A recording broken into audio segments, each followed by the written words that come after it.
Hi guys, this is my channel feed योग। मेरे पास है ये KTM Duke 200 कुछ 2 सालों से चला रहा हूँ मैं। अभी कुछ दिनों पहले इसमें कुछ नॉइस आना स्टार्ट हो गया था इंजन से। मुझे लगा बड़ा खर्चा है, तो अभी मैं दिखाता हूँ आपको कैसी नॉइस आ रही थी इंजन में मेरी।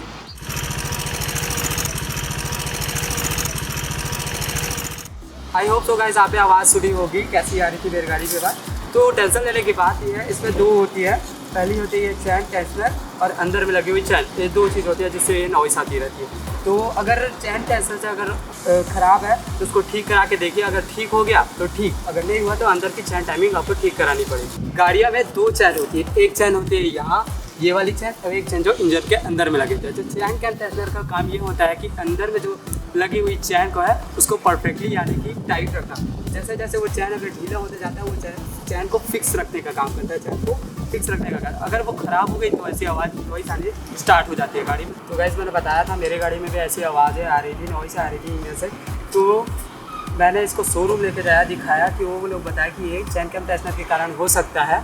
तो मैंने उसको ठीक कराया। मैंने तो ये चैन कैम टेंशनर शायद 220 रुपये में आपको मार्केट प्राइस में मिल जाएगी। KTM कोई भी शोरूम में मिल जाएगी।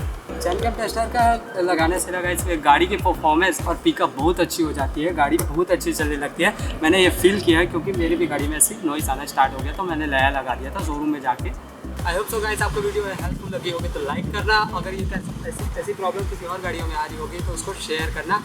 Bye guys.